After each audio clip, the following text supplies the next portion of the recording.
ایک بزرگ گزرے ہیں حضرت سیدنا بایزید بستامی رحمۃ اللہ، بہت بڑے اللہ والے گزرے ہیں، بہت بڑے اللہ والے گزرے ہیں۔ وہ فرماتے ہیں کہ جب میں نے روحانیت کا سفر شروع کیا تو اس سفر کی جو مختلف جو اس کی منازل تھیں، اس کے جو مختلف مراحل تھے، میں نے ایک فہرست بنائی کہ میں مرحلہ وار ریاضت اور محنت کروں گا اور انہیں حاصل کرنے کی کوشش کروں گا۔ تو میں نے اس کے مطابق پھر محنت شروع کی، بڑی مشقت ہوئی اور بہت وقت لگا۔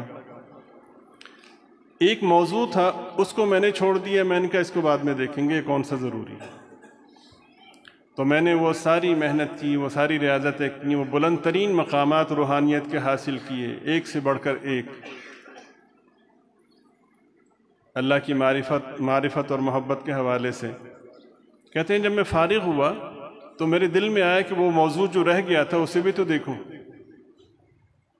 تو کہتے ہیں کہ جب میں نے اس کو دیکھا اور اس کی روحانیت کو دیکھا، اب اللہ نے من کی آنکھیں بھی کھول دی تھیں، جب میں نے اس کو دیکھا تو مجھے پتہ چلا یہ لمبی چوڑی اور سال ہا سال پہ محیط جو محنت تھی، اس سب سے بڑھ کر یہ موضوع تھا جس کو میں نے چھوڑ دیا۔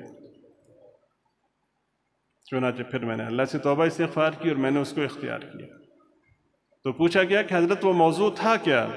فرمایا وہ موضوع ماں کی خدمت تھا۔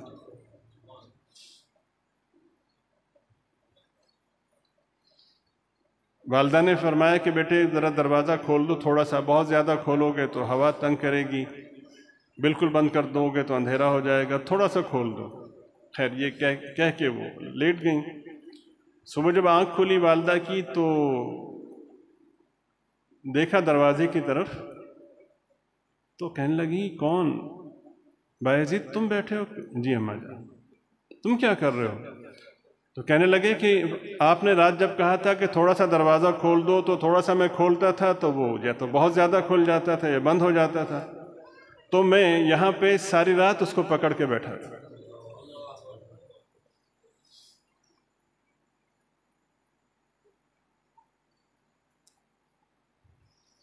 تو جو پڑھائی اور جو تعلیم اور جو ماحول ہم اپنے بچوں کو دے رہے ہیں، اس کے بعد اس چیز کی امید نہ رکھیں۔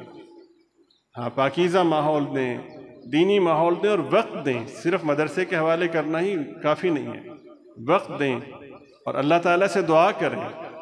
بندہ ٹھیک چل رہا ہوتا ہے، اولاد بھی ٹھیک چل رہی ہوتی ہے، ایک دم بگڑ جاتی ہے، اب بندہ پریشان ہوتا ہے، کہتا ہے یار نماز بھی پڑھتا ہوں، روزہ بھی رکھتا ہوں، تہجد بھی پڑھتا ہوں، کوئی برا کام بھی نہیں کرتا، اولاد پھر بگڑ گئی۔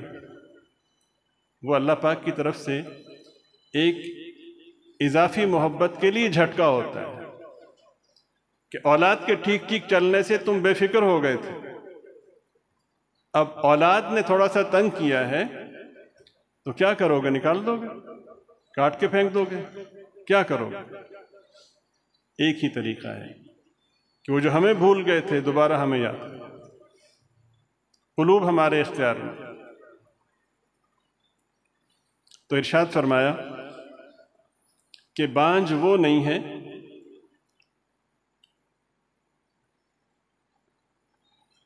پوچھا کہ بانجھ کون ہے؟ عرض کیا کہ جس کے ہاں اولاد نہ ہو۔ فرمایا نہیں وہ بانجھ نہیں، بانجھ وہ ہے جس کے ہاں اولاد تو ہو لیکن آگے نہ بھیجے۔ پھر آپ صلی اللہ علیہ وسلم نے ارشاد فرمایا کہ فقیر کون ہے، غریب کون ہے؟ تو حاضرین نے عرض کیا کہ جس کے پاس مال نہ ہو۔ فرمایا نہیں، وہ غریب نہیں ہے۔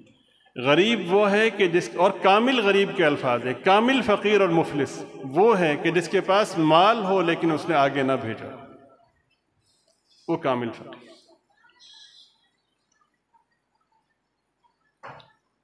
وہ آخرت میں جتنا بے بس ہوگا